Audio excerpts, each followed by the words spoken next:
এই তাফসিরুল কোরআন মাহফিল থেকে শিক্ষা নেওয়া লাগবে। দুনিয়ার মধ্যে যতদিন বেঁচে থাকবে ইবাদত বন্দেগী নিয়ে যাওয়া লাগবে।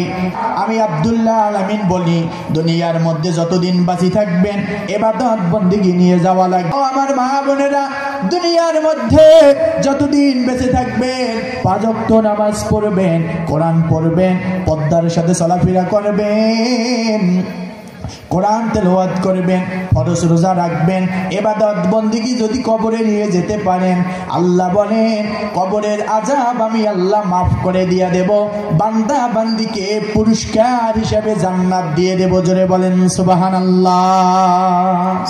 প্রিয় হাজিরিন, আমাদেরকে ইবাদত বন্দেগী নিয়ে যাইতে হবে। এই দুনিয়া তো চিরস্থায়ী নয়। আমরা যতদিন থাকবো আল্লাহর ইবাদত বন্দেগী নিয়ে আমরা কবরে যাব।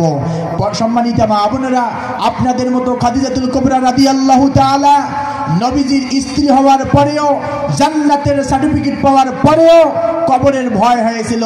রাত্রিবেলা কান্না করেছিল, নবীজিকে বলে, নবী গো, আমার কবরে কি উপায় হবে?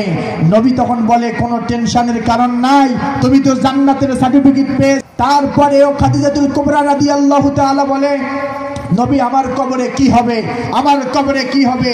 নবীজিকে বলে, খাদিজাতুল কুবরা বলে, নবী গো, আমি খাদিজা যখন মৃত্যুবরণ করব আমাকে 3টা ওয়াদা করতে হবে। 1 নম্বর ওয়াদা হলো, আমি খাদিজা যখন মারা যাব আপনার গায়ের জুব্বা মোবারক দিয়ে আমাকে দাফন করবেন। জোরে বলেন আল্লাহু আকবার। 2 নম্বর হলো, আমাকে যখন কবরে নামাবেন নবী গো আপনি আগে কবরে নামবেন।